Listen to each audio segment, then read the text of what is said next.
How's it going, everyone? Welcome to Grip Lock Foundation Disc Golf's weekly podcast. I'm Hunter, joined as always by Trevor, Konner, and Silas. The rain just faded out as we started the podcast. Yeah. That was crazy. It was like so loud that you might not be able to hear us the entire podcast. And then right whenever the intro started, it just went... I feel like I was in dissipated. a movie. God was watching out for us, man. We've got a lot to talk through. Big Easy Open was anything but, to be honest with you. It was big. It wasn't easy. And it wasn't open. No. Yeah. It was the big hard close. We got Con's couch before we get into that. We'll talk through all the drama of the Big Easy Open. We have an update on the pick'em. Turns out we don't know how to pick 'em. Yeah. And then we have another fandom survey. So you think we're getting that Phantom survey today? Yeah. Oof. I think we are. I don't know. Before we get into today's episode, though, I want to take a quick moment to thank our sponsor. If you've ever felt lost in the fog when it comes to your money, Far Flung Change was built for you. It's not financial advice, it's orientation. Think of it like having a caddy for your financial life. Someone who knows the course, hands you the right club, keeps you from making the bogey you didn't see coming. The founder, Matty the Financial Caddy, is a CFP with nearly 20 years of practice.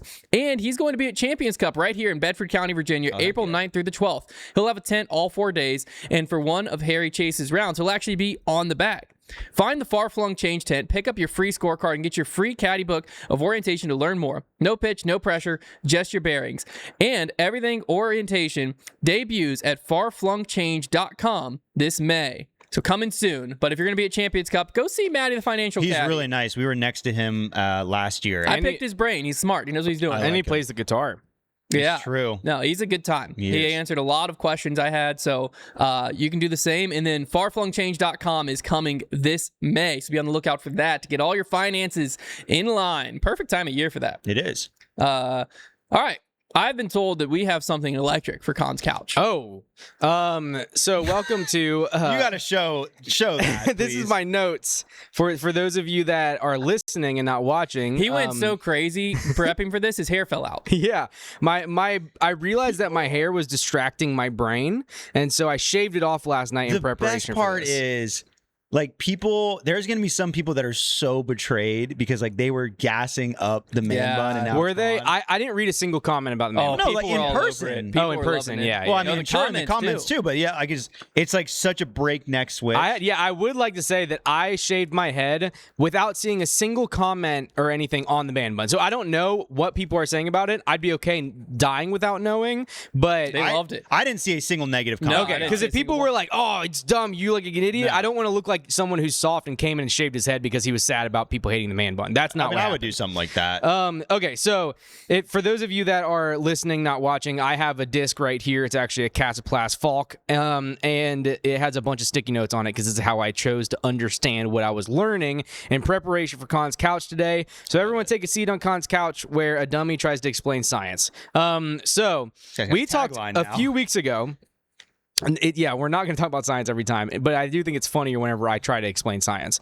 A few weeks ago, we talked about why a disc, whenever thrown, turns and fades and such like that. We kind of talked about that, but that was from the UDisc. I read it off the UDisc website, and it explained it as the force. I don't know if you guys remember, but we talked about how whenever a force is applied to an object, it affects it 90 degrees from the point of interaction. Okay, so UDisc described it as the way that the front of the disc is interacting with the force that is the wind or the air or whatever it's traveling through. I actually learned a really interesting thing. So on Smarter Every Day, I'm sure you guys have, a lot of you have probably seen this video because a lot of the world has seen it because his channel is very big. I think it's got like 500,000 views right now. But Smarter Every Day did a video that was actually sponsored by MVP that is basically just on the reason why discs fly the way they do. So he got them in a wind tunnel and he was doing all these different experiments and stuff like that. He was hanging out with Simon and Eagle and Big Germ,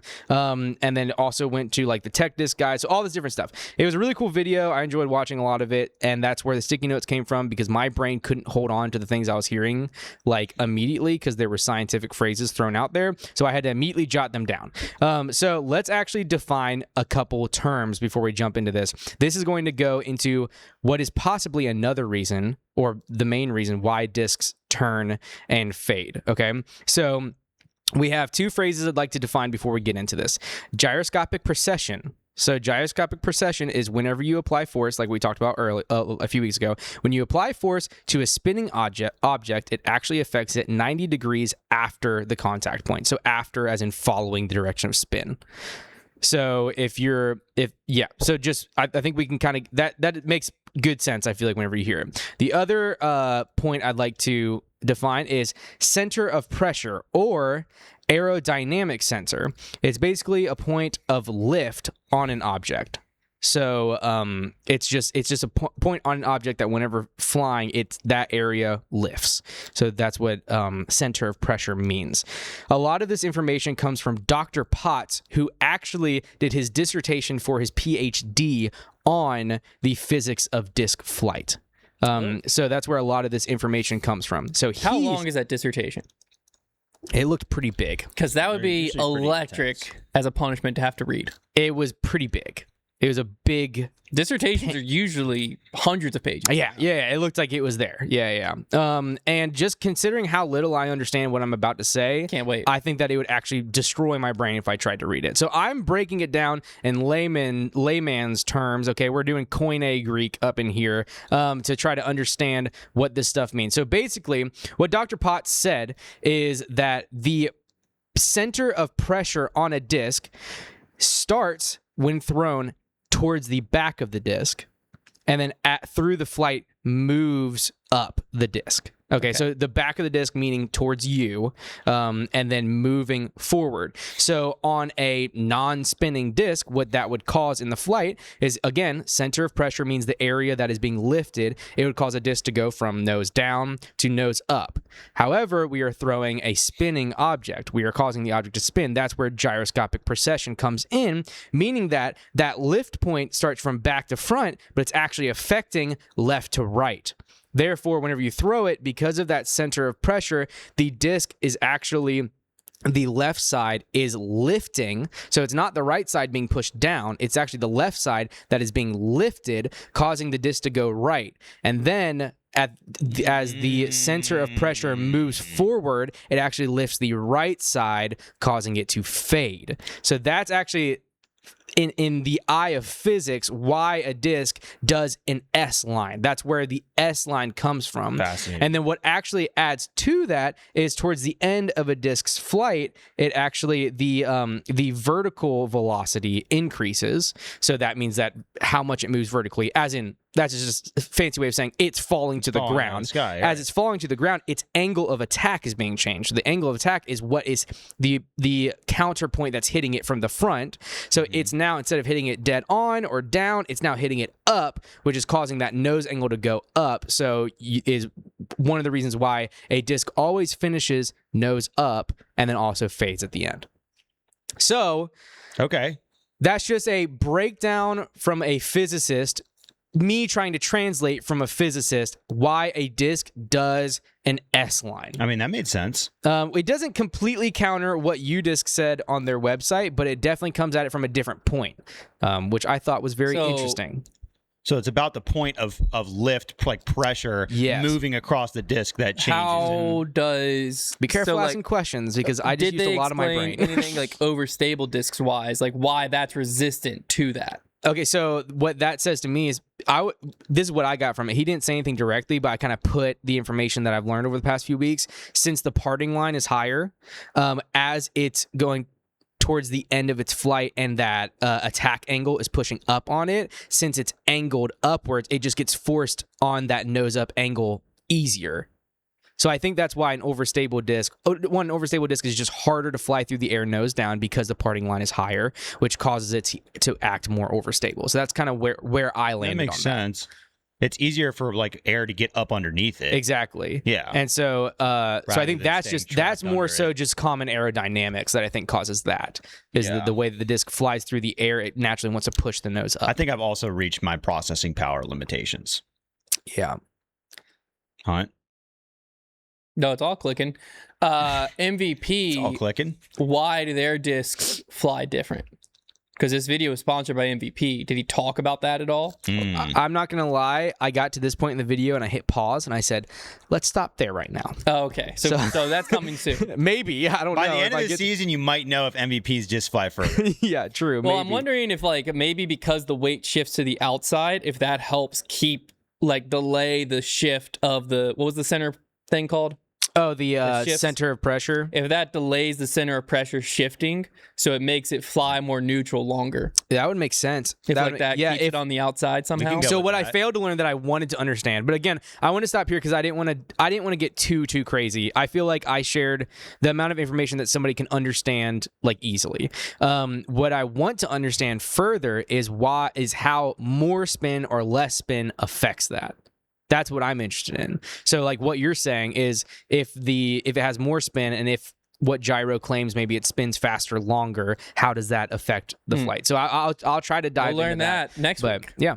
And just a reminder to everybody listening, if you have an interesting cons couch and it's not the goal has to be science related. The goal was never for it to be scientific. This was just something I found this week because that video made it very convenient. It became a little bit more sciencey. It can be anything. We've talked about historic facts or just fun facts. Any fun fact disc golf related, you can DM me on Instagram and I will likely share it as a cons couch because I like hearing from you guys as well.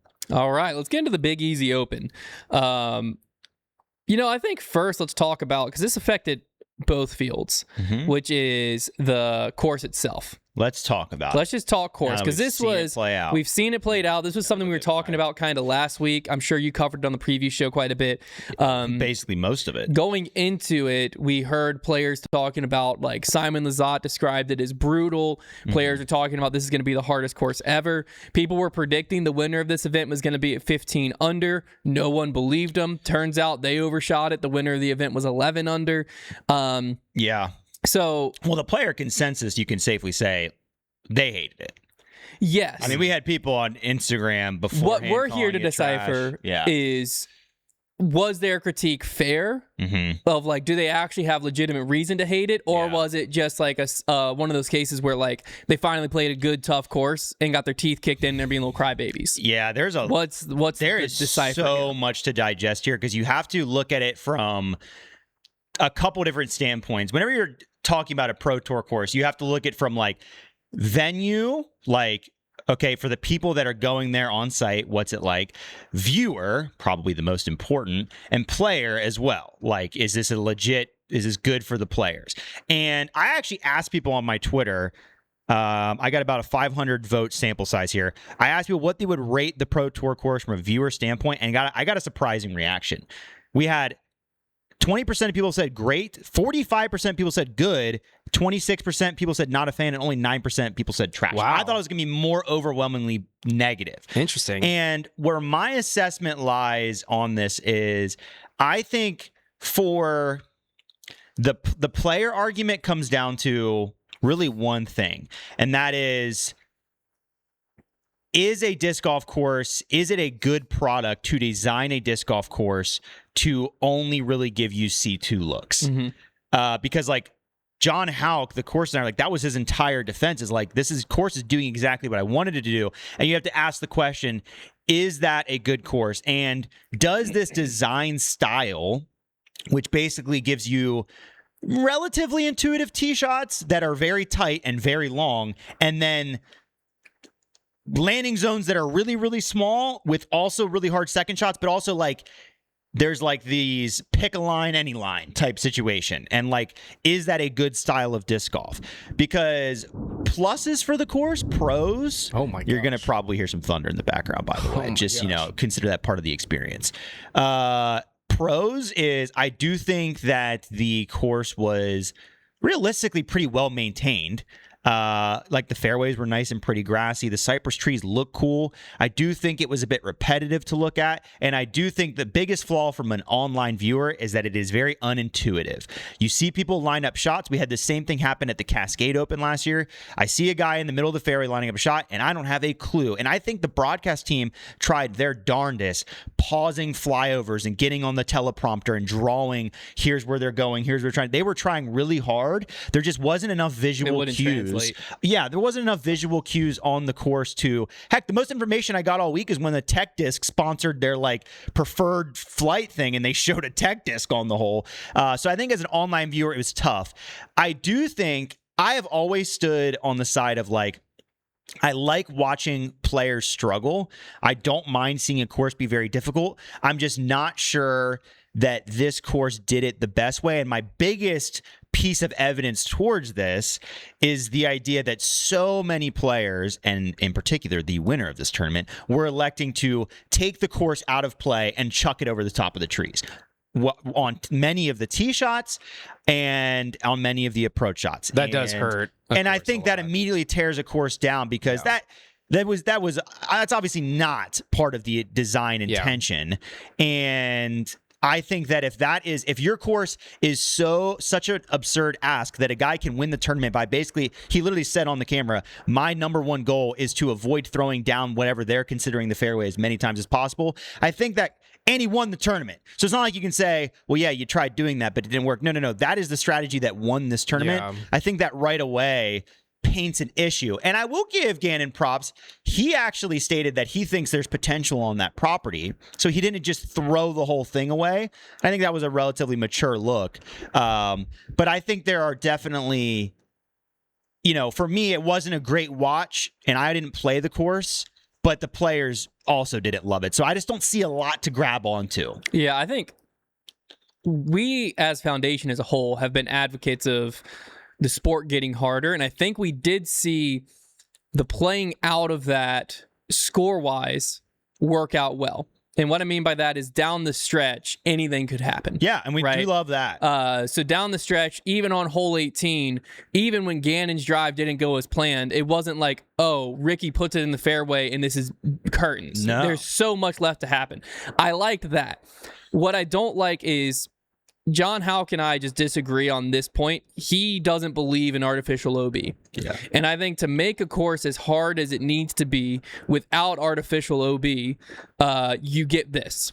And what this is basically just, you can't have fairways, you can't have fair lines, because that's the only way you can make it hard. Because what would quickly make Gannon not go over the top is if my disc doesn't make it back to the fairway, I'm dropping right here OB. Correct. And now I have to play from here. Instead, it's like, okay, I might have to throw a scramble shot, but I'm going to be within 100 feet of the basket. It was a forward progress course in the sense where anytime, like as a viewer, I mentioned how it was very unintuitive. The only thing that was intuitive, that if I saw a disc get a full flight, I said, well, that shot's okay. Yeah, that'll work. I think because where I agree with people on Twitter is I do think as far as woods courses goes, which I think you would classify this as a woods golf course. Yeah, it was pretty to look at because there's grass fairways. Yeah, so I've seen worse viewing experiences. Yeah, on better courses. Like even Northwood Black, I think at times can be a worse viewing experience on a better course, just because you at least had open space here, where even when the disc went behind trees and stuff, you still could see it. And you knew what was happening. I'm sure for the spectators, it was probably a lot easier to walk around as well. Sure. But I had two qualms with it. My first qualm is, it seemed like on several holes off the tee, it was pretty clear. There's a few gaps, but what John Houck loves to do is he loves the split fairways. And sometimes it'll split into 3 or 4 fairways.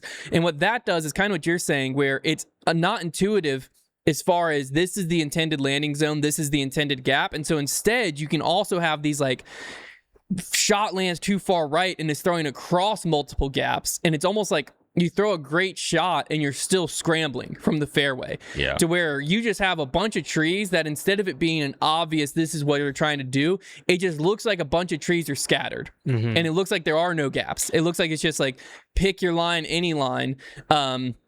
And so I'm not a crazy fan of that, just because I think that it leaves too much up to luck, which is I think why Gannon was like, screw it, I'm going over the top because there's no trees up there. Yeah. If I get up there, I'm good. Because if you throw a great shot and you're you're 10 feet right versus I throw an okay shot, I'm more in the middle, I might have a better like fairway or whatever, but then you're just shooting across fairways and like quickly I mean, you saw it in practice rounds. I believe it was in Aaron and Ezra's practice round where they were like, we're not even working on where our ideal landing shot is because everywhere you land, you have a different look. So there's no point in practicing the second shot. So hard. And I don't like that. Yeah. Because there was no way to like golf this course. Yeah. If that makes sense. It was just like a fully reactionary course. Of like, throw a shot, see what happens, throw a shot, see what happens, and let's do it. There's a fine line between having clear option A, B, C, improvise, so we can actually see guys make decisions and play golf. And this, where to your point, it was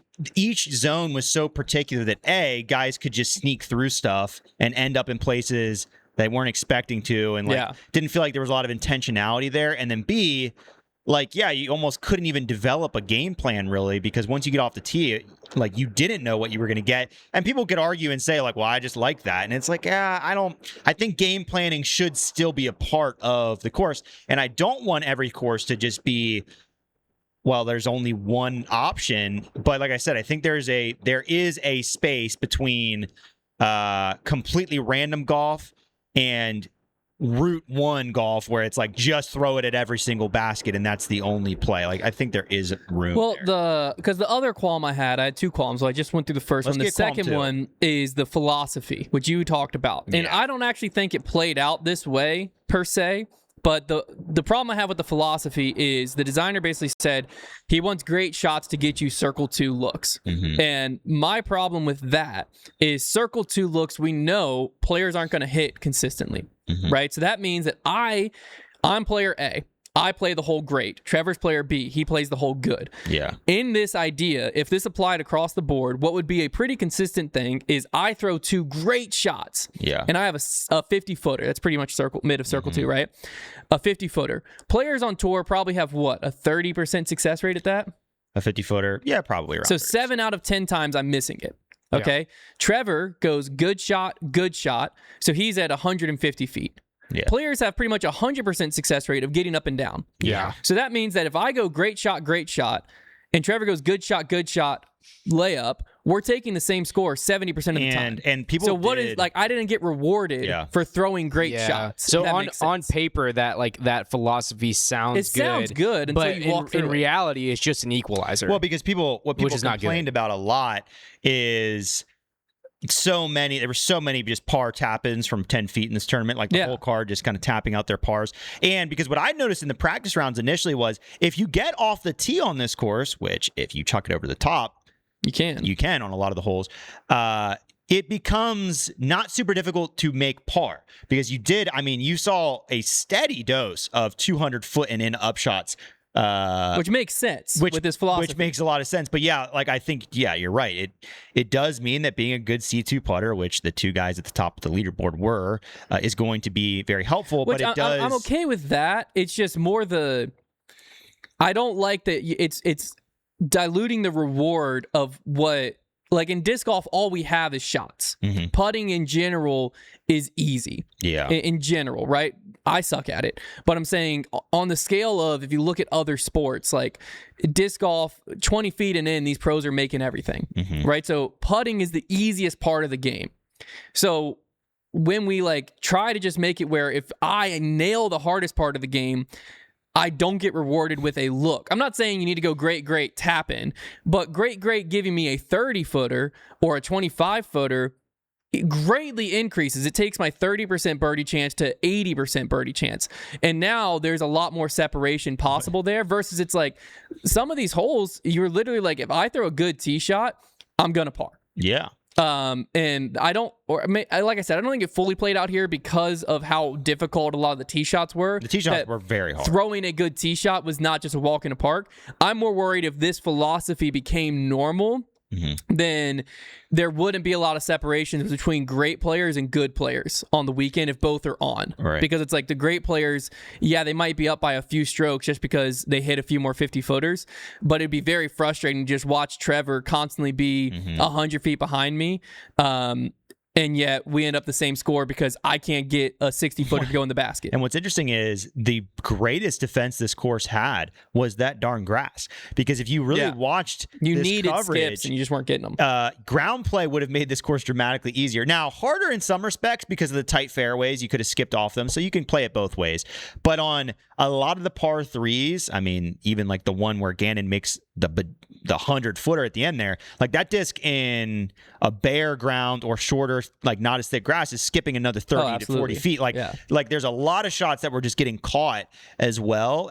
So that is the funny thing, is like if you didn't have that kind of grass there, this course wouldn't have played quite as gruesome. I talked to Silas Schultz at Disc South about the course. I was picking his brain, and that's one of the things he said was like, the way the course is designed, you need skips to get good birdie looks. Yeah, and you can't get but skips. Then they brought in, because this course was a swamp. Yeah. So everything that's there was brought in, which is also very funny to me that the guy who hates artificial OB just, the whole course is artificial. Like, it was a swamp. If we want to talk natural, they'd been playing with gators.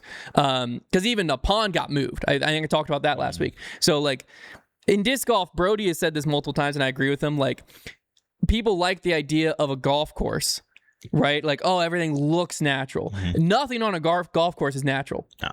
Like, the lake, the sand trap, all of that is artificial. Yeah. It's just like, it's man-made. So that's kind of like, to here, it's a similar thing of, hey, instead of digging the lake, you just rope it. And yes, it doesn't look as pretty, but like both are artificial. They're serving the same purpose. Because one you dug a lake, one you roped off. I just saved $100,000. Yeah. You know what I'm saying? Anyways, side tangent. But that's what Silas Schultz was saying, was like, this course like asks for the skip, but then planted such thick grass that you don't get it. Yeah. Which is just like, well, I don't know. I think that it played probably exactly as it was designed to play. I don't think I liked how it played. Well, here's the last thing I'll mention in regards to the venue was because you have all these boxes you got to check. That's gonna, like, at least as a viewer, because like the players hate the course, but you know it's kind of ended up making an entertaining product, at least for MPO, and you know you can look past a lot of things. But the cell reception was a disaster. Yeah. And not only was this some of the more laggy, blurry coverage we've gotten in a while, in my opinion, at least on my end, I wasn't getting great coverage there, but for the players, it was so bad that certain cards were keeping their score on the back of their discs. That's funny. There was an entire card that had Chandler Kramer has this disc where they kept their entire card because they didn't have enough service to do like the live scoring.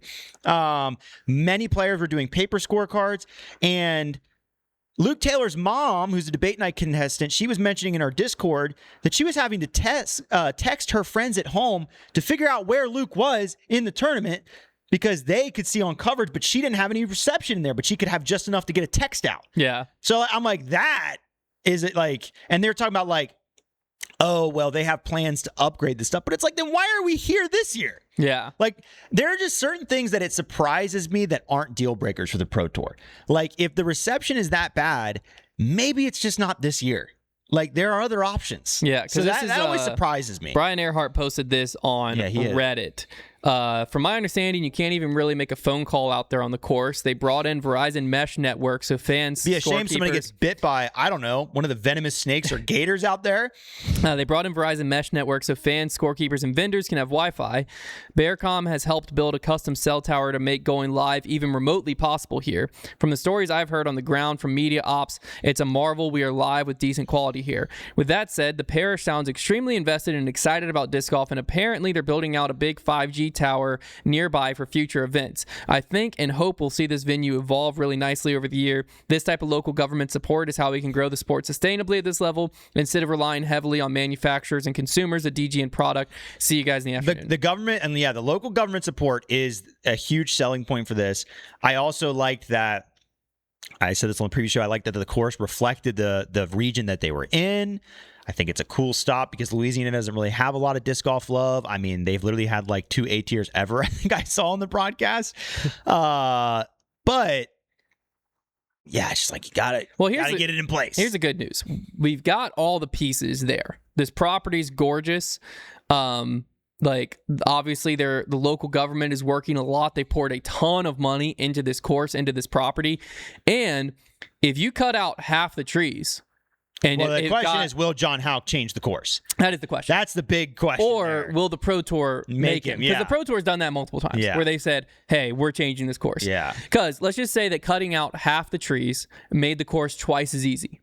Yeah. We're at 22 under for the winner. Still pretty tough event. Like that sounds pretty normal Pretty to me. tough You know event. what I mean? And that probably solves 80% of the qualms. So I don't think this is something where I'm on the page of like, let's never go back there ever again. No, I'm not there. I think it was a successful event. It gave us an entertaining product. I think that the course design went a little too far. Is all I think. Yeah, I would give it another year, but it is kind of interesting when like right now they're like, you have events like Crocole this year, the greatest course in the world, that's taking a year off to make some improvements. Yeah. And it's like, if we're gonna put that on the bench, like, should we be plugging in these U.S. tournaments, that aren't maybe ready to go? I don't know. Well, I think even, I mean, there's other events that correct me if I'm wrong, but I'm pretty sure in the press conference or something before, they said like the course isn't quite ready. Yeah, because like we're like, and it's like, what are we doing? like if the right, like course isn't Waco's quite not ready? even on the calendar this year, right? Like they're taking other stuff off. I don't know. Whatever. Let us know your thoughts on the course. But If let's get into the MPO event. hadn't ended as electrically as it did, maybe I would be more mad about it. But I can't seem to care as much because it was electric. Yeah, absolutely. So FPO wasn't that electric to me. Holland opened up a 4-stroke lead in round one. Never really lost it. She threw the disc very well and just out-putted those who tried to throw the disc as well as her. Final round, there was a little bit of drama early as Missy cut it to 2. But Holland stayed composed, held together, won by 8. Aided by, Missy triple bogeyed, which helped us a lot in Pick'em. We need all the help we can get. But realistically, Holland was just in control. Well, they tried to hit her with the jinx stat at the beginning of the broadcast. I think they literally said like Holland has never lost when having a 4-stroke lead going into the final round, and then very quickly started coughing it up a little bit. And I was like, Missy looked like she had found a little bit of rhythm early, or she just looked kind of confident. And I was like, I could see her getting back in the fight, but she just couldn't press. It was a tough course for her play style.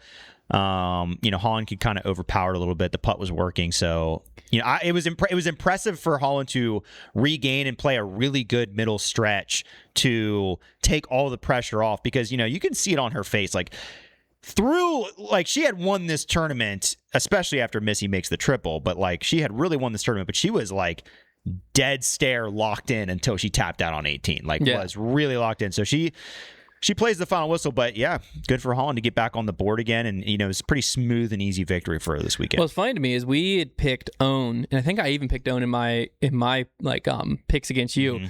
And Own actually threw the disc very well. So Holland all round strokes gained tee to green was 16.75.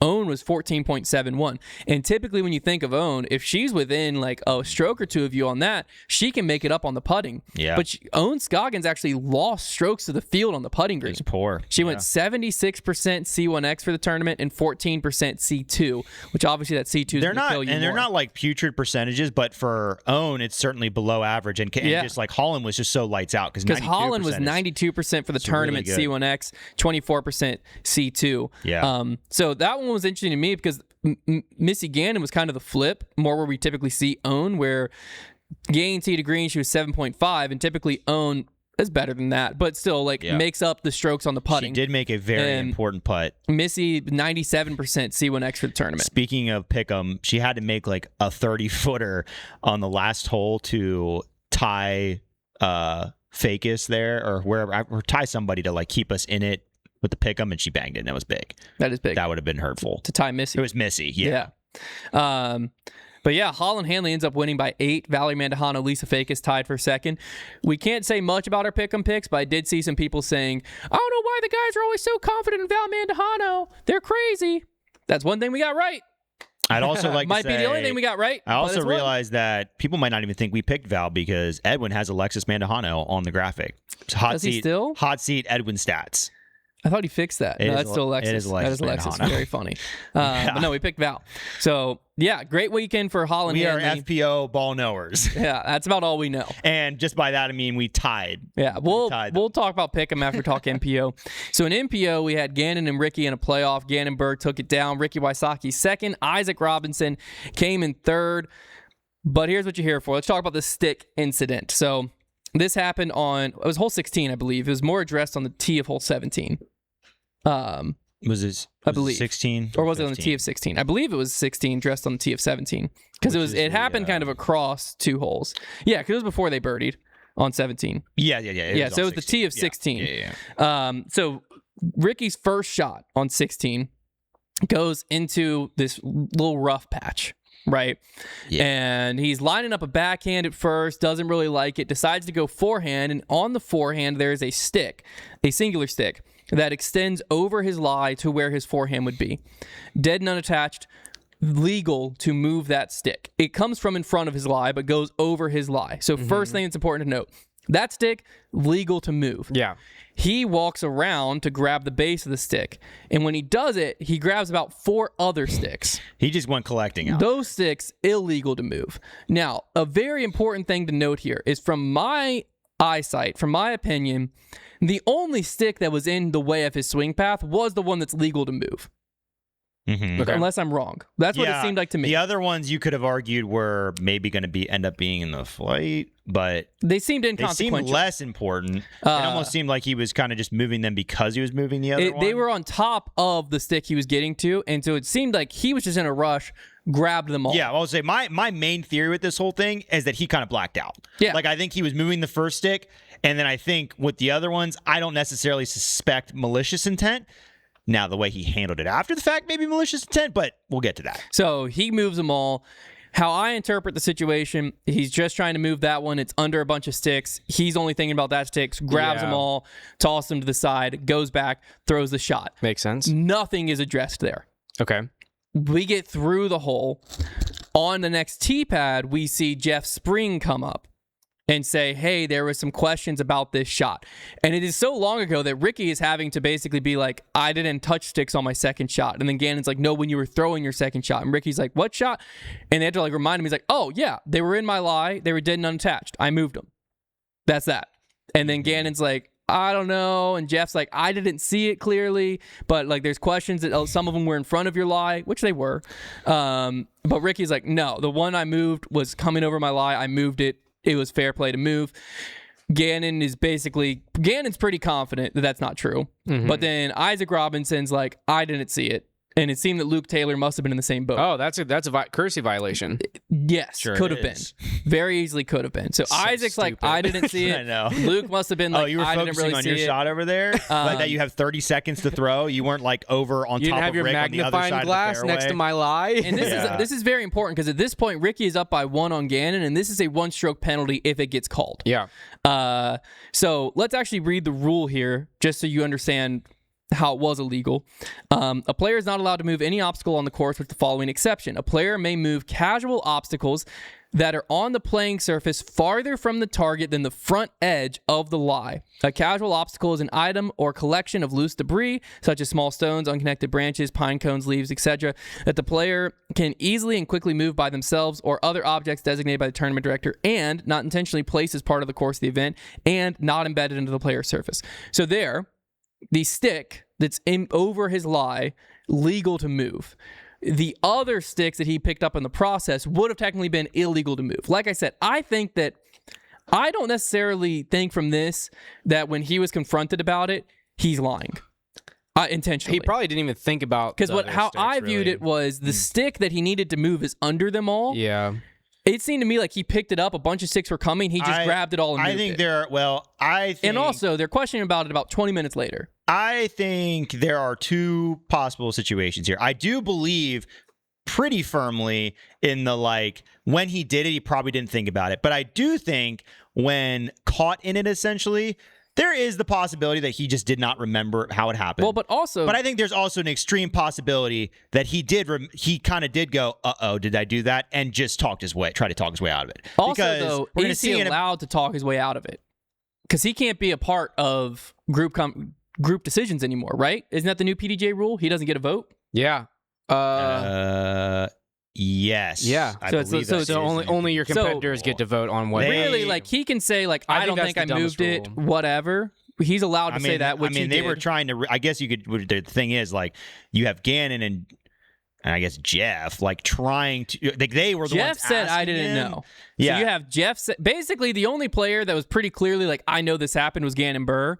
And so Jeff was like, I didn't really see it. I'm asking you. Rick's like, I moved the one that was over my lie. Gannon put the ball in Rick's court. And then at the end of the day. Isaac was like, I didn't see it. I don't know. And I didn't hear Luke say it, but for them not to challenge it, Luke must have been in the same boat. Because if Luke and Gannon were both like, he moved him in front, the dude stroked.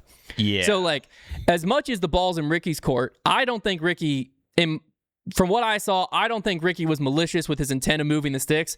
And I don't think he was really lying. I don't know that I believe that. If you watch him, he grabs him so quick, and the stick is directly under the other sticks. I think that, I'm not going to say for sure and indict the guy, but I'm saying there is a very, because of the way he acts about 3 holes later, there's a very reasonable chance we'll talk that to 3 holes Ricky later as well. got dug into a hole and tried to dig himself out of the hole. Maybe not even knowing that it was shown on the broadcast. Like, he also doesn't in real time. If you hold it up to him and then say, what do you think about this? That's different than him just being like, well, yeah, I mean, I know I'm playing on camera, but I don't necessarily know that they're replaying it to the entire audience right now. Yeah. Which they did. Shout out to the broadcast team. Because what happened was, in real time, I didn't make note of it, which is why, like I said, I think it's very reasonable for him to have done it and not thought about it. But my thing is, if that's true, when he does it and doesn't think about it, and then is questioned about it 20 minutes later, why do you all of a sudden flip and think because he's lying? Gannon clearly paints the picture to him. He tells him that those sticks were on top of that one, but they're not the same stick. And so once you paint that picture, you can pretty clearly think to yourself, oh, that's true. The other ones I picked up were just on top of that stick, and I was way in front of my lie. Like, I was only looking at that one. Like, you could get there. And like I said, I'm not going to say 100% that's the case, but you could get there. Yeah, no, he could have been persuaded, but I'm saying he would have had to be persuaded that, like, oh, I must have done that.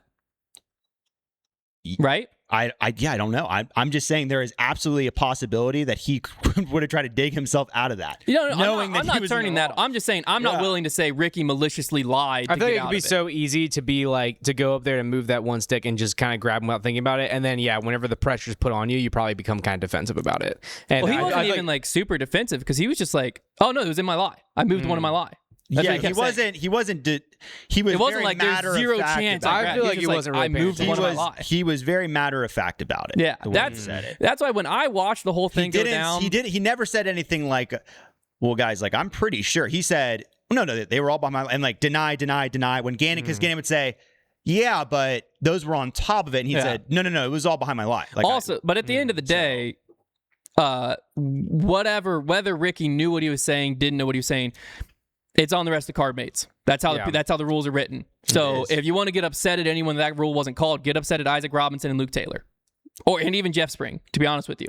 Because at the end of the day, it's on them to call it. Well, like I said, this creates a whole nother issue, in my opinion, where I don't agree that it should be on them to call it. Yeah. But I'm saying it currently is. Yeah. Because so if you're upset that call didn't get made, you got to be upset that the guy's not watching it. Yeah, because you got on the other side of this coin, you got all these people that are, they're hearing these Ricky things and they're going right back at Gannon saying, well, he's using all this time on every shot. And it's just like, they did force him to use a time extension at least. They did at the beginning of the round. Yeah.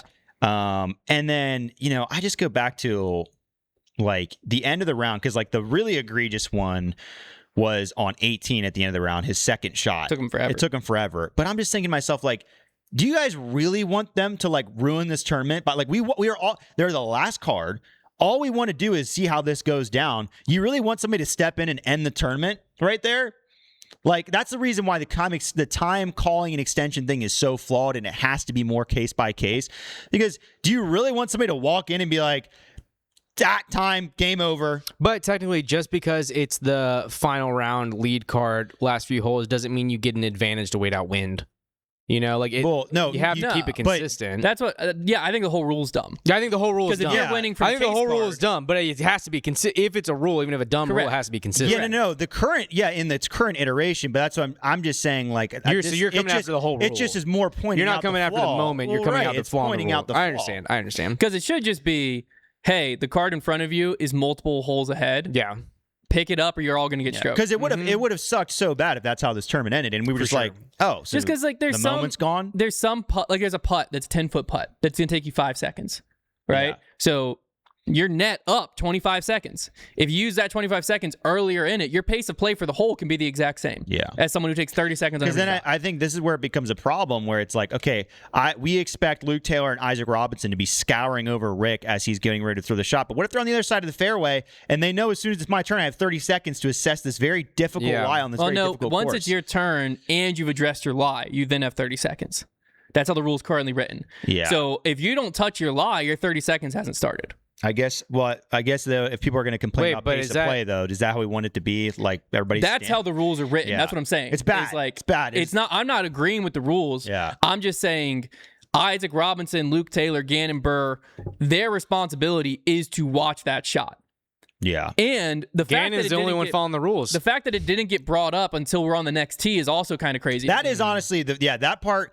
I will say, like, for Gannon, who is watching, there's definitely a failure on his part there, because it seems that he brought it up to Jeff Spring. That's what I was wondering. So did he go and whisper to Jeff about it? Because Is that what happened? Jeff was the official walking with him, and when they got to the next tee, Jeff addressed Ricky and said there has been questions raised. So it got brought to Jeff pre the next tee. Because I do think that's a big failure on Gannon's part, because like if you see the sticks in the guy's hands, you be like, hey man, you can't move those. Like that needs to be said right there and then.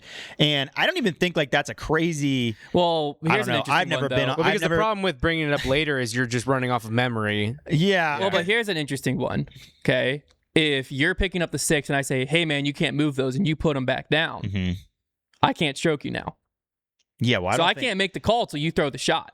Well, yeah, but like I don't think Gannon's out there to like entrap Rick. Like he's back one. I'm just saying. Though, yeah, but like I'm saying, like if he was out there to entrap Rick, he would have called him. Yeah, he literally gave him benefit of the doubt.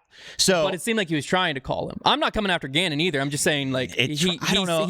Someone went to Jeff Spring and said Ricky did this. Yeah, and Jeff Spring said I didn't see it. If you're really trying, you're just calling him because you can. So like, or maybe I guess maybe you need he a second. did. He needs a second because I think you have to see it. It's a whole debacle. Because a penalty that's stroked, you have to be seconded. Yeah. That's what I'm saying is how do you know he didn't call it? From what I saw, it didn't really look like any of the sticks were really in his way anyway. So like, did it give him an advantage to move those? No, it's just illegal to move. That's what I'm saying. Okay. Is it didn't give him an advantage. Yeah, that's my opinion.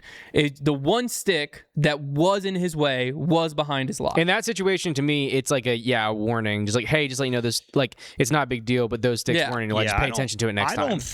I don't know that a lot of the, people throwing out the cheater word out there, but I don't necessarily that a lot of people would debate the. Like if whether or not there was an advantage gained, I don't think that's a lot of the debate. It's more so a lot of people are a little struggling with the ethics of the conversation that followed, and was he knowingly lying? And like I said, and we're going to talk about the other situation, I think we kind of see it reflected twice at the end of this round. So they go on hole 17, tensions in the air now. Right, which I must say, it's electric that these two are battling after you had Gannon coming after Rick on the Jomez podcast talking about how he always calls him lucky, and he's like, I got you by 9 strokes, buddy, calm down. And like in the comments, they're all like, we're just playing back and forth, whatever, blah, blah, blah. But like, I mean, come on. Well, this is what we want. And now they're battling each other out. The like Pro Tour right here is trying their hardest to create the rivalry narrative, but it is kind of just forming itself. Yeah. So now on hole 17, Gannon's drive leaves a little to be desired, about 100 feet out. Ricky, meanwhile, I think they give him like 30. So sick. So Gannon steps up, somehow throws the most effortless 100-foot putt I've ever seen. Anybody I don't know how he generates that much power. Dude, anybody else like that gets that range and you're thinking to yourself like this is pretty hopeless, but with Gannon, he makes those putts look like 50-footers. Yeah. Where like, I was thinking in my head like this is absolutely makeable for him, but still, I mean, crazy. Caught left side like no chains barely. Yeah. It was so sick. So he rings that up. The ultimate big putt. Ricky walks up, bangs the 30-footer. Which was so huge. Clutch. Then they go to hole 18. Both drives leave something to be desired. Ricky messes up the second shot. Well, it doesn't mess it up, just puts it a little bit behind Gannon's. He messes up his third shot while Gannon says, screw this course, I'm going up and over the top. Gannon puts it to the edge of bullseye. Sick. So now Gannon's edge of bullseye for par. Ricky has to get up and down for bogey. Puts it to 50 feet. Feels like it's over. Ricky steps up to the 50-footer, knowing the playoffs on the line, bangs that putt. So I'm like, what I saw out of Ricky down the stretch here, I loved so much more than what I saw out of Ricky down the stretch at Supreme Flight. Supreme Flight, he was nervy. He had it in the bag, but like he was trying to give it away. It felt like on the green. Yeah. Here, he was standing on business on the putting green. Like, if he could see the basket, this thing felt like it was going. That's the Ricky we know. Yeah. So I was very encouraged to see that Ricky come back to life. Like, much in the clutch, doing everything he needed. And he's going toe-to-toe with Gannon, who's like doing everything he possibly can. So now they force a playoff. They go back to hole one. Hole one, basically you have to carry like 3 different water things, right? So they both throw their drive. And then Ricky goes first. He goes for the green from pretty far away. Camera angle we have, clear as day, doesn't cross up there. Okay, it goes in front. There's this one tree that's on the corner that's in question. The camera angle, you clearly see it fading in front of that tree. Splash. So his mark should be kind of short right, where he's going to have to throw over the water still, probably about 100 feet out. So Gannon lays up because I think Gannon knows like he's going to be a miraculous par save if he does it. So Gannon lays up. So now Gannon can tap out for par. We get up there, and Ricky looks at where his disc is, which is what all of us would do. He walks over to where his disc is. What I'm a little confused on is there's claims later in the broadcast that there's not a spotter up there, but there's a flag from a spotter up there. Yeah. So there was a spotter. Because there's no way that flag gets there. Was it what they're saying on the broadcast that they were not official spotters? So like there's a lot of understood. a lot of the holes had. So they were just volunteer. They were basically the biggest complaint was how can you not have one of the official spotters on a playoff hole? Yeah. Where like this shot changes everything. For you at home, if you don't know, an official spotter's word has weight. Yeah. A volunteer spotter word has no weight.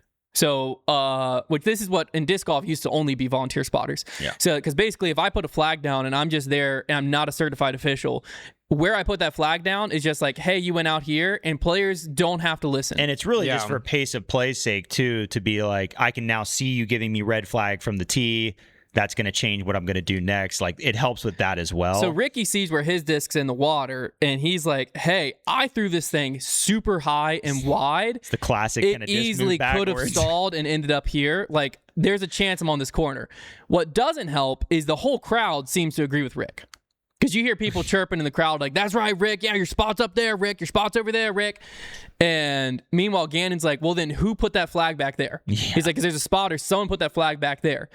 And they're kind of going back and forth. And the hot mic picks up what I heard to be Gannon's voice. People in Discord were saying it wasn't Gannon. Brian Earhart says it's Gannon. So take for what it's worth if it's Gannon or not. It sounded like Gannon be like, I mean, come on, man. Let's just have some honesty here for once.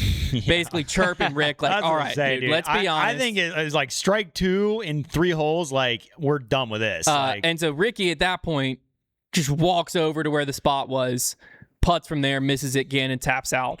Boom. Which, like, Rick didn't throw a fit. And I'll give him credit for that. But it's just like, you can look at these situations because we've had situations like this before with like the Holland at Throw Pink and like, there is always, you know, we try not to make super definitive statements on this podcast because, like, we weren't there and it's hard to know people's exact intent. And these people are trying to make a rules call from 400 feet away because there's not an official that's the big thing that we're losing here. But that being said, I don't care if it's a volunteer spotter. They were standing like the closest to it. So you have to, if you're just going to straight up ignore what they saw, I think you know deep in your heart you're being a little bit ignorant. I would agree with that statement if the crowd wasn't, because like if I walk up there, just like probably all of us, I would at least say, are we certain it didn't go over this tree? Because of where the disc ended up. I'd ask like, I would question. Ask it. And when I ask that, if like it sound like a lot of the crowd is saying it did. Now I'm like, Rick fans, so one guy says that it didn't. Like, I think I could quickly end up in Rick's boat, where I'm like, the crowd says it went over this tree. How do I know the spotter was in the best place? Because they're all around the green. Well, this is why why there should be a drop zone. Like, yes, if you can't have an official spotter here, this situation, the biggest flaw here, once again, it's kind of like the other one, like. We can look at the players all we want, and I think Ricky probably was a little flawed, but once again, he eventually conceded, and he didn't throw a fit, and he shook Gannon's hand, and like whatever, like that was classy enough, fine. But just the idea that we have to, like, these huge tournaments, thousands of dollars are being decided, where it's like, if there's just a drop zone, this isn't even a problem. You know, look at Maple Hill. You approaching that one, if you mess up, you go to the drop zone. And like that is wait, if you cross that one. If you cross that one, okay, never mind. That's still a problem then. But there's a spotter right on there. But the island crossing situation, I think, presents these issues. We see this, like, this is one of the most common ones that's so hard to call, is the did you cross in? Yeah. And yeah, because like, especially on this shot, thing was so high in the air. I mean, we were looking at the drone view of it. It was still kind of like, well, because I got someone sent me pictures after the tournament of the green on 18, and they said that like the PDGA tournament officials, so all of the officials were there, and they were all arguing because several of them thought it crossed, several of them thought it didn't. Yeah. So it's like, again, when you take the full concept, could Ricky in both situations 100% knew he was in the wrong and been like, I'm trying to bend the rules in my favor? Absolutely.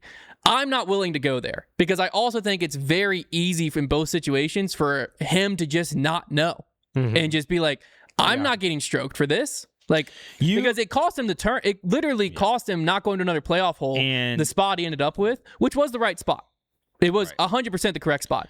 But if I'm on that moment and like, this is the difference between me winning this tournament or not, and I have people telling me I crossed up here, I probably would have made a bigger scene than Ricky did. Yeah, because I have all these people saying, you crossed up there, Rick. That's your spot, Rick. And I'm like, the stick situation is one thing because it's like, you know, the evidence out there is very clear. But with the crossing inbound situation, to your point, like, you have a right to try and defend yourself when like it's really a lot of it's up for interpretation. It was a difference between a 20-foot putt and like a 100-foot putt. It was a huge difference. Yeah. So like, you do have the right to defend yourself there. And I know, like I said, like, I think the comments and the internet is pretty set. Well, it is kind of funny because you do still have like, it's like Rick has his share of haters out there, but also, you know, Gannon does. So like, it's pretty funny watching them go back and forth on the internet. I think a lot of people are pretty set in stone against Rick on this one. And yeah, like I said, I think I lean a little bit towards, I'm not a huge fan of the way it all went down, but once again, there's a lot of things that went wrong. The one thing that I'm not a fan of how it went down was, I think that Gannon was asking before he threw his upshot where Rick's spot was. Yeah. And I think that the flag was like pointed out to him. Yeah. I'm pretty sure. Well, yeah, that informed his decision because he decided not to go for the green. Yeah. And that's the only thing that, like, footing sucked. Like, I don't know if he would, but I mean, certainly if Rick was in, he would have had to try to go for it. Yeah, but I'm thinking like I'd be curious, like, if Ricky was like, oh, Ricky's got a tap out par, does Gannon try to win it there, or is he still like, I'm laying up and I'm taking this to 17? Yeah, it's a good question. I don't know, but what I do know is, like, they said on the broadcast he was asking Jeff Spring, where's Rick's spot? The flag was already in the ground. I'm assuming Gannon made the decision to lay up, assuming Ricky was going to end up where he did. Yeah. So I think that's another thing is, like, Gannon's probably up there on the other side of, like, you can't give this guy the 20-foot spot because I made my decision based on him getting the 100-foot spot. Yeah, I mean, that is, I think it's just such a glaring thing. All of it, what sucks is Ricky's getting the brunt of it when it's like, it should be the PDGA / the DEPT, because really, Ricky was just the victim of two poorly written rules, I think. Of the crossing your lie situation. Like, the fact there that the reason or I guess that one's more Gannon was the victim of it, but the reason it didn't get called is because every player had to be watching it instead of like worrying about their shot.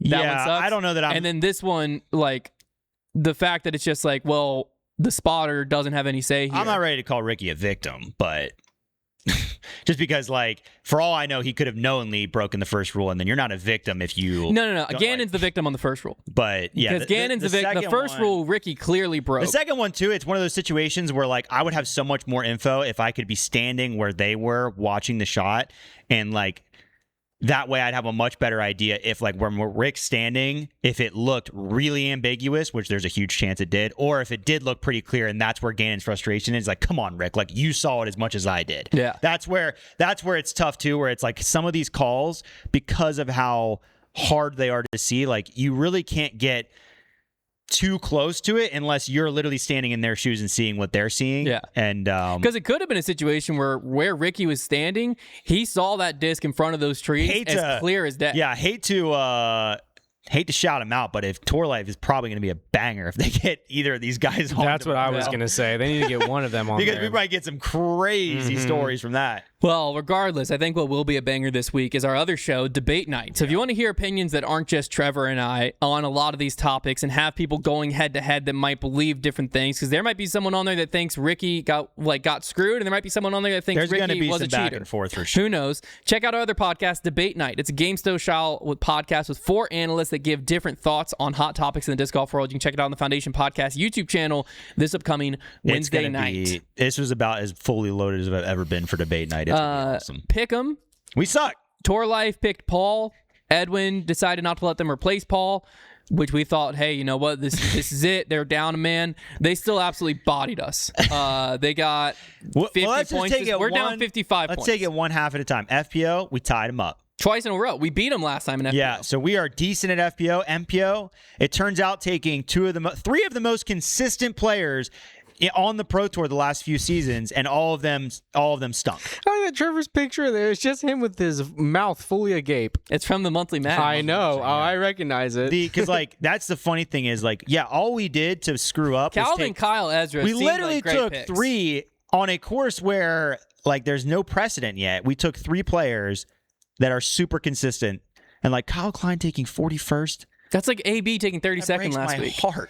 If you guys have someone you don't like and you want them to play bad, DM us. We'll pick them on Tour I'm Life. telling you right now, I'll our pick 'em, I'll pick 'em. strategy for the Queen City is we are literally going to make our picks, and then we're going to go scratch, and we're going to make 3 different ones.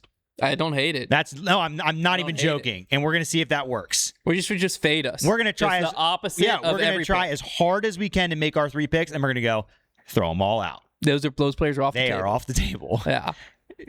And then they're going to come in first, second, third. But hey, if they do, then what? Then we have something. Then we'll be down we can be 100 points. Then we can be like, you guys are lucky we didn't stick with our first 3. All right. Well, it's time for the fan favorite segment, Trevor's Trivia, right after these messages. All right. Big Trev with the Today's trivia is that a disc? It's kind of like, does the Disc Golf Pro Tour suck at statistics? Oh, no. Oh, shoot. Trev. So Wow. they flashed a statistic, and I mean, you guys can fact check me, but I fact checked this pretty hard. But they flashed a statistic up on the broadcast, and you can let me know if you see the question. If you saw this stat, it won't spoil trivia, but you can just let me know if you saw this. But they threw up stats related to the only players to ever win the first 2 Elite Series / major events of the year. Did you see this? I heard them say that Ricky would be the first to ever do it. No. He'd be the first to ever win the first Pro Tour. So that was a different one they brought different up. stats. I hate that. First off, can I say that? Let's just put all the Elite Series together. I hate the separation of Pro Tour versus They National did Tour. this one first. Yeah, I'm just saying. But in any case, It confuses If me. you're saying the first 2 Pro Tour, I'm just assuming you mean Elite Series. Mm-hmm. Because to me, it just doesn't make sense to separate them all out. So I will tell you how they got this wrong after the fact, and I just don't understand. It took me 5 minutes to figure this out, so I don't really know how they got it wrong. But unless I'm figuring this out wrong, but I really don't understand how I would. Okay. So here's my question. You guys can all work together on this. This is tough. So there are 4 players that have ever won the first 2 Elite Series / major events to start a year. Okay. And like I said, no player's ever done the first 2 Pro Tours of the year. 4 players ever. So you can get points for naming the players. You can get points for naming MPO and the FPO years. or just MPO? This is just MPO. Okay.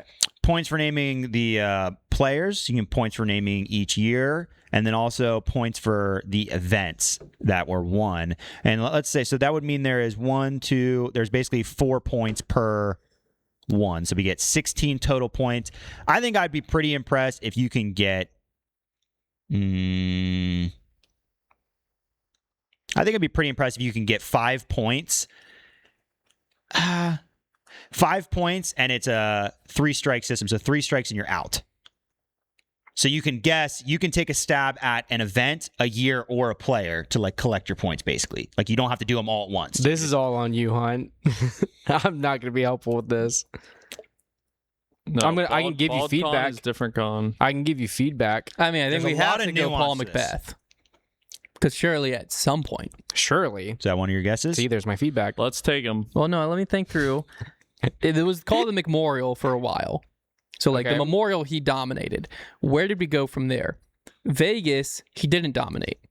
So, when it was like Memorial and Vegas were a little 1-2, Gentlemen's Club Challenge and Memorial, I don't like his chances there. La Mirada Open was it an A tier when it was the Disc Golf World Tour? I don't think they gave it NT status. So we're not going to even use that. So we got to figure out like Memorial to Waco. He definitely could have done that at some point. If that was even the 1-2. Where else would it have went? I just feel like if 4 players have done something in disc golf, Paul's probably one of them. Surely. So let's just say Paul Macbeth. He is one of the players. So Okay. that's a Okay. point. 1 Okay. point. One of the events is Memorial. That is one of the events. So that's 2 points.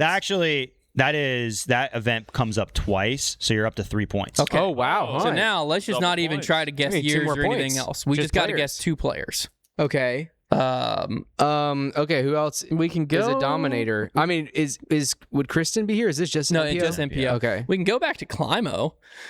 Okay. Do I like that though? I don't know. Surely. I mean, that just feels like a Okay, Ken Climo. Ken Climo on here, and I'll get to that a little bit later. Okay, so that's 4. So we're at 4 points. So is that a yes? Is that a point? It So we is. just need Ken one more Climo point. We on have here. 3 For the strikes. sake of this game, it is. I'll explain why I'm so confused by We have this 3 later. strikes, Con, to we can either try to guess another one of the events that's on this list, Okay. or we can try to guess another player. We just need Okay. one more player. I think the This is where event it might gets be a- easier. This is where it gets tricky. Okay. Because like there's only so many events that start the season, right? Yeah, are there, just think Yeah, are but there like any other 25 like years obvious ago. players? Like well, we know it's not Ricky It could be. because he said No, that's just Pro Tour. It's just Pro Tour. Shoot. Because this is all going to be pre-Pro Tour. No one's done it for the Pro Tour. So unless it's I that feel little like- overlap I year feel where like someone won a Pro Ricky- Tour and a maybe that's what's screwing you up, Trev. Original Pro Tours were A tiers, I think. No, that's not screwing me up. Okay. We're Um, gonna learn not what's screwing screwing me up. Trev up. We're gonna What's learn. screwing me up is that I think they're just wrong, and like we'll look at it together. But let's just I think we take a stab here, Con, if you're Okay. comfortable, I'm comfortable. with Las Vegas Okay. as an event. the Las Vegas. I mean, it Challenge. was either Las Vegas Challenge or Gentlemen's Which Club. one? I need to go with one. Yeah, They're technically 2 different. they're different events. Yeah.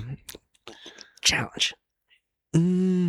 Let's go Gentlemen's Club. Okay. Bingo. Gentlemen's Club Challenge. All right, you're at 5 points. So let's Good just see job, how far Hunt. you can go because you guys haven't I missed just wanted yet. to win. We showed all our Well, cards. I'm so- curious. I'm just curious to see how far you can Let get. us end dominant. Yeah, just let us. Well, be you guys dominant. win, but I'm like this would be incredibly impressive if you could keep going here Mm-hmm. because I mean that was one of the tough events to get. Should we throw Ricky out there? No. Ricky was Connor good at hates it. Gentlemen's Club. Calvin Heimberg. That's a strike. It's okay. Ricky Wysocki. That is correct. Nate Doss. That is strike 2. Barry Schultz. That is correct. So you have all the players. Wow. That's all the players. Okay. That's all the players. So now we just need Brent Hambrick Memorial. Another course. Yeah. That is strike 3. All right. There we go. Okay, so this is the stat. Dang, We won. Hunt. We won. Dang, Colin. Hunt, how embarrassing. No, we went This 5-0. No, that was good. This is the stat that they threw up. So they said the only players to win the first 2 Elite Series / major events to start the year. And these are the players they listed. They said Paul Macbeth 2012, that checks out. It was Memorials and Masters Cup. Oh, interesting. They said Ricky in 2017, that checks out. Aussie Open, very start of the Aussie. year, and the Gentlemen's Club Challenge. And then they listed Barry Schultz 2007. That is incorrect. Oh, You can look this up on the PDJ to fact check me live. I'll fact check you but live. like Why not? it just didn't happen. Now he did do it in 2005 Oh, with Memorial. so the Memorial 2007, he lost Memorial Say he lost the and first- lost Bowling Green. he lost the first 2 national tours of the year. So I don't know how they got that. He did it in 2005 with the Memorial and the Melbourne Open. You can fact check me there. Memorial, Melbourne. Melbourne. So that is where I was confused. And then I was like, you're telling me Climo never did this? And here's the thing. While most of Okay. Climo's prime took place before the national tour existed, I was like, well, what about when the only 2 Elite Series / majors on the calendar were Were the just first 2. USDGC and Worlds? Okay. And in 2000, he won Worlds and USDGC, and those were the only 2 Elite Series / majors on the entire calendar. Get so wrecked. he did it in 2000.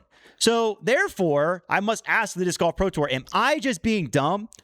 Well, the Barry Schultz one just doesn't add up unless there's something really sneaky there. Like you guys just got the wrong year on the screen.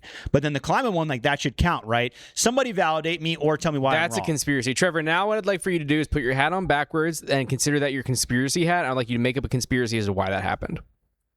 I think that they probably I think they just missed it. they probably No, just I think looked the at Pro years Tour- once the national tour existed. I think what it is actually, Well, the Mr. allow me. Climate one makes sense, but then the Barry one, they just typed in the wrong date. That I mean, you're saying that like that's crazy. Allow me to put on my. Happens a lot. Like that's just someone at the raises Pro a- Tour just typed in 2007. It raises a lot of questions, though. Can we trust any of their stats? Was this on the live broadcast? Yes. Well, yeah. So their little graphics operator just mistyped. Oh, Yeah, I feel like that's probably there. most I likely. want his head on a platter. What I'd like to say, I'll put on my buzzed conspiracy cap really quick. So just know that everything I say from now on is wild conspiracy. But I'm 100% confident Okay. that the Pro Tour is actually secretly funded by Innova, and Innova wants you to forget about all of Ken Climo's wins. While they're with him, though, they want you to forget about the choice of champions. They want you to forget about everything. They're trying to wipe him off of history. Oh. Yep. There's something to that. That was just my conspiracy cap. There's though. something to I don't mean that. But there's something to it. Conspiracy con. Conspiracy Anywho. conspiracy. I don't think that's the case. I don't think that's the case. Well, but there are questions. Regardless, there are questions. I'm on them now, so I'm going to be fact checking everything they throw out there. Best of luck. That's where they want you. Because no, they they're don't. covering something else. up. True. You need to make your picks and then take those off the table. So what are you actually going to do, Trev? Because Yeah. you can't fact check them. That's true. Because they're hiding something else. They knew you were going to start fact checking them, and they were going to get you off the scent of this. Oh my gosh. That's what you need to be on. All right. What is that? All right. I'll figure out what I need to be on. All right. Well, hey, if you're Ozempic? interested in having awesome custom plastic shipped straight to your door each month, check That I out am. our monthly subscription box, foundationdisc.com. Each month, we craft a 3-disc and 2-disc box specifically themed and crafted for you, our customers. Each box always features at least one custom stamp, sometimes up to 3. This month, our box, we got crazy with. This is the Mad Scientist box. Oh my gosh, guys, you don't understand. You get a custom stamp Mad Scientist disc. It's Trevor and I in the lab cooking something up. You get the Dark Star, which is a Z Jawbreaker Roach with an Ultra Ring top. So remember the Ultra Star Lunas? Everyone freaked out. This is the Ultra Star Roach, and it's got a Yeah. Brodie Smith Ultimate stamp on it. The Dark which Star. is crazy. The Dark Star. Then we worked with Jesse from Trash Panda to cook up something crazy, which is a recycled discs made from a bunch of other discs, including some of our discs. So you can get that Let's go. in there as well. You will get that in there as well. And then the swag item this month for the 3-disc box is a J-Star, which is literally a miniature Ultimate disc from Discraft. Pretty awesome. So this box is absolutely insane. The 3-disc box with the J-Star is $45 shipped straight to your door. These things go absolutely value. wild. What a value. They have been sold out all month until today. We just restocked some. These will go fast. Really fast. So when you're listening to this, it might already be too late, depending on when you're listening. But if you're just now hearing it, we just now posted this. Head over to the site and you can get in on this month's box. You're not going to want to miss it. And next month's box is also crazy.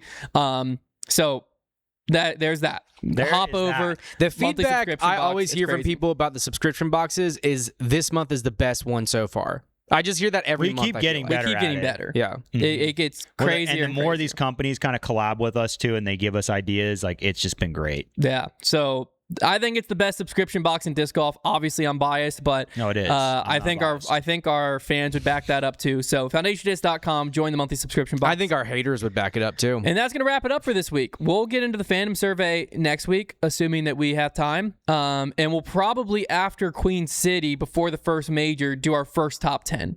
I feel like once we have 3 I know events. you've been waiting for it. Once we have 3 events, I think Yeah. that'll Do we be have a a little Silas bit more Select? fair. Do we have a Silas Select? Yeah. Oh, it's been so course. long.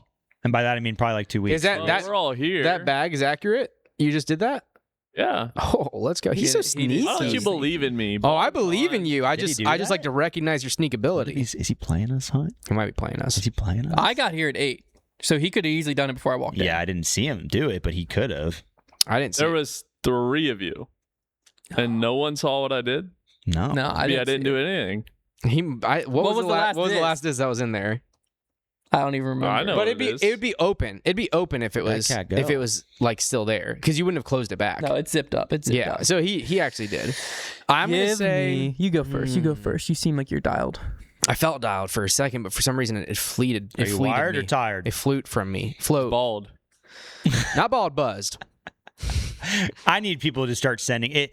Now that it's probably really easy to make Konner like look bald with Photoshop, like I'm gonna need those sent in. What do you mean with Photoshop? Set. You just blur your eyes a little bit. And I want go like Konner this. without a beard too. I can still see it. I just crossed my Bald eyes. with No one knows what my chin looks like. Not even me. I haven't seen it since high school. I'm gonna go with a detour. Thoughts? Anybody got thoughts? Oh, Silas, dude. I don't like being he's smirking and shrugging. He's smirking and shrugging. Oh, Look dude, at that he's sick merch too. Look at him Love flash on that time, merch there. baby. Pick yours up Leopard right now 3. at foundationdisc.com. What did you just say? Leopard 3. What? That's crazy. You're a psycho. Okay. What? You went Hey, leopard 3? hey, you can't chirp till you get it once. I'm not. That was not a chirp. Just to be clear, that I'm was going just with a the goof. pepper from Clash. What? A pepper? You're crazy. Blaze. Oh, you frick. This is right in Konner's wheelhouse. Konner, dude, that's embarrassing. That is bro. embarrassing. Dang, How my did you house, should've- that- should my be able to smell house it of from here. wheels is It's actually tumbling. a sick one, That's huh? a good disc. It's I very used to cool. bag one. That was my first gateway disc ever. Let's go. It's a really nice Let's mold. go, big Check them dog. out, Foundation Disc Retail Store. There you go, ladies and gents. That wraps it up. We'll talk to you again next week. Sauce Lex was just an ad.